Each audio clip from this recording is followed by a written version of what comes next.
Episode के शुरुआत में हमें फ्रीडेन, फर्न और स्टार्क को बर्फ में पैदल चलते हुए दिखाया जाता है और उसी समय ही फ्रीडेन चलते चलते बेहोश हो जाते हैं। इसलिए स्टार्क फ्रीडेन को खुद कैरी करना चाहता था, पर फर्न उसे देखकर मना कर देता है और खुद ही फ्रीडेन को कैरी करता है। कुछ समय बाद फ्रीडेन को होश आते हैं, तभी फर्न उसे कहती है कि क्या आप अभी चल सकते हो, पर फ्रीडेन मना कर देती है। इसलिए स्टार्क फर्न को कहता है कि अभी तुम थक चुके हो, मुझे दे दो, मैं इसे कैरी कर लेता हूँ। तभी फर्न उसे फ्रेंड को कैरी करने नहीं देता और उसे पर्फ कहकर आगे चलता रहता है, पर स्टार को कुछ समझ नहीं आता उसने ऐसा क्यों बोला।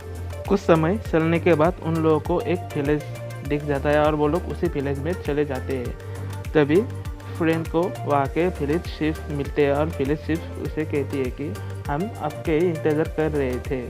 फ्रेंड कहती है कि तुम यहाँ के चीफ हो और बहुत यंग भी हो। असल में वो विलेज चीफ एक छोटी बच्ची है और वो विलेज चीफ कहते हैं कि हाँ, मैं यहाँ के 49 चीफ हूँ। वो लोग विलेज के अंदर चले जाते हैं। विलेज चीफ उन लोगों को कहते हैं कि आप लोगों को विलेज ऑफ द स्वॉर्ड में स्वागत है।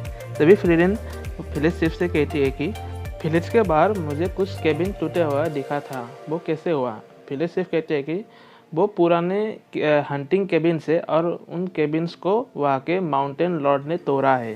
फ्रीडेन कहती है कि माउंटेन लॉर्ड, क्या वो सब उन्हीं में से ही एक है। उसी समय स्टार्क कहते हैं कि क्या यही विलेज ऑफ द स्वॉर्ड है। उसी समय फर्न कहती है कि क्या तुम इस विलेज के बारे में कुछ जानते हो।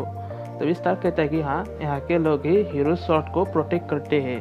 कुछ समय बाद वो सभी एक घर में पहुंच जाते हैं। वहाँ पे वो सब आपस में बात करते हैं। तभी विलेज से फ्रेंड से कहती है कि मैं आपसे नाराज़ हूँ, आपको हाफ सेंचुरी पहले ही आ जाना चाहिए था, और पर मुझे मेरे ग्रैंड मदर ने कहा था कि।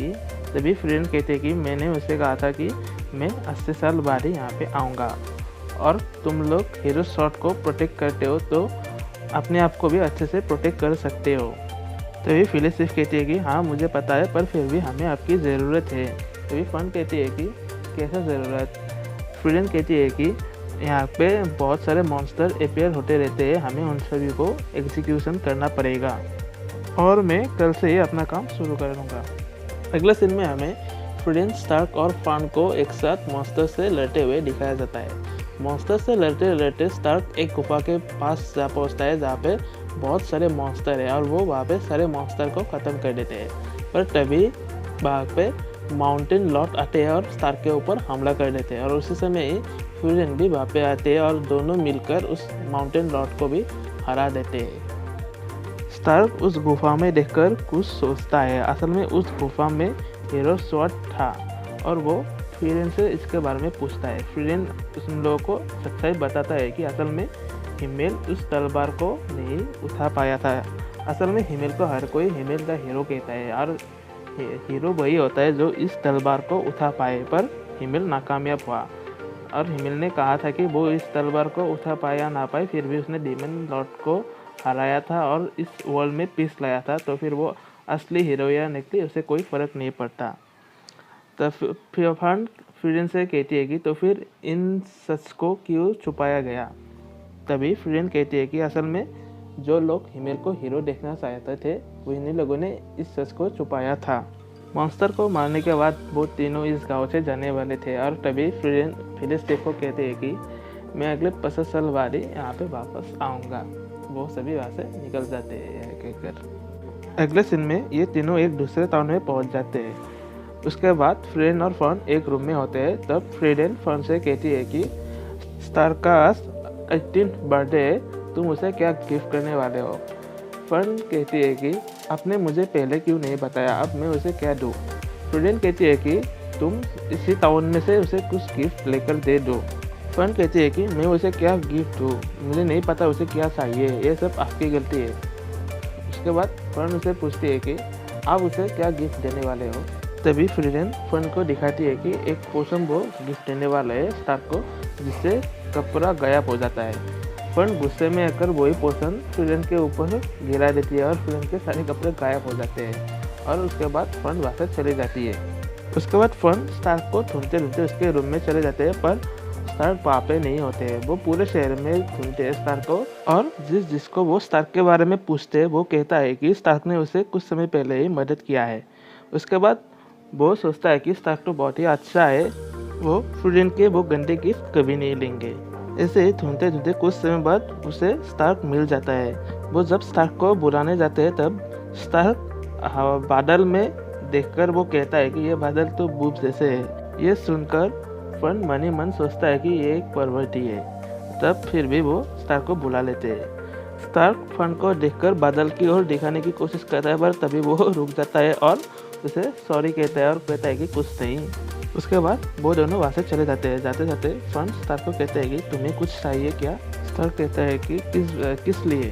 फन कहता है कि तुम्हारे आज बर्थडे है इसीलिए। स्टार्क कहता है कि इससे मुझे क्या चाहिए, कौन सा लेना देना है।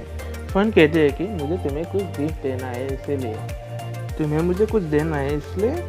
फन उसके बाद कहते हैं कि तुम बहुत ही इरिटेटिंग हो। उसके बाद वो वहाँ से चले जाते हैं। पर तभी स्टार्क कहता है कि मुझे इससे पहले किसी ने गिफ्ट नहीं दिया है बर्थडे में, ना ही मेरे मरे हुए परिवार ने, ना ही मेरे मास्टर ने। फन ये बात सुनकर तुरंत ही रुक जाते हैं और कहते हैं कि तुम्हारी फैमिली ने भी कुछ नहीं दिया। स्टार्क कहता है कि असल में मैं एक वॉरियर विलेज से हूँ, वहाँ पे कमजोरों की कोई जगह नहीं है, शायद इसलिए मेरा ज़्यादा केयर नहीं करते लोग। इसके बाद हमें स्टार्क के पुराने समय को दिखाया जाता है, जहाँ पे उसके पिता और उसके भाई स्टार्क को देखते हैं और उसके पिता स्टार्क के बारे में कहते हैं कि वो एक फेलियर है। वो हर रोज प्रैक्टिस करता है पर फिर भी अब तक एक भी डीमन को हरा नहीं पाया। उसके बाद उसके पिता घर की तरफ बढ़ते हैं, पर उसके बड़ा भाई स्टॉल्स स्टार्क की मदद करने के लिए आते हैं प्रैक्टिस में। तभी स्टार्क अपने लकड़ी के तलवार से प्रैक्टिस करते करते कीचड़ में मार देते हैं और वो कीचड़ जाकर उसके भाई के कपड़े में गिर जाता है। वो अपने भाई से सॉरी कहता है, पर उसके भाई कहता है कि बहुत ही बढ़िया फोकस है तुम्हारा, तुम एक दिन ज़रूर स्ट्रॉन्ग बनोगे, बस तुम्हें कुछ थोड़ा इम्प्रूवमेंट की ज़रूरत है। ये बातें सुनकर फन उसे कुछ देने के बारे में सोचता है और कहता है कि अगर तुम्हें कुछ नहीं सुनना है तो मैं तुम्हें कुछ सुनकर दे दूंगा। उसके बाद स्टार्क को वो एक हाथ में पहनने वाले एक कारा खरीद कर दे देते हैं। उसके बाद वो दोनों उस रूम में पहुंच जाते हैं। वहाँ पे फ्रीडन उन दोनों के लिए खाना बना रहे होते हैं, जो कि हैमबर्ग स्टिक होता है। फन फ्रीडन से पूछते हैं कि आपने ये क्यों बनाया। तब स्टार्क कहता है कि मेरे मास्टर ने मुझे कभी गिफ्ट नहीं दिया, पर मेरे बर्थडे पर हमेशा वो यही हैमबर्ग स्टिक बनाता है। तभी फ्रीडन स्टार्क कहता है कि तुम्हें आइसन ने इसके बारे में कुछ नहीं बताया। तब स्टार्क कहता है कि क्या। फ्रीडन कहती है कि वो इसलिए ये बनाता है क्योंकि ये एक गिफ्ट है उन ऑनरेबल वॉरियर्स की जो कि बहुत ही मेहनत करते हैं। ये एक तरह से बर्थडे प्रेजेंट ही है। तभी स्टार्क को याद आता है कि जब वो सोता था उसके भाई भी उसके लिए हैमबर्ग बनाता थे। तब वो पूछता है कि ये क्यों बना रहे हो।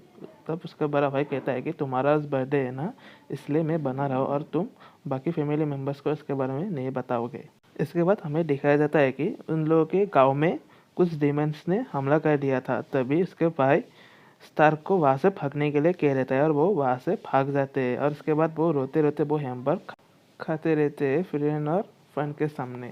तभी फ्रीडन उसे वही पोशन दे देता है जिससे कपड़ा डिसॉल्व हो जाता है। स्टार्क वो पोशन देखकर कहता है कि ये क्या है।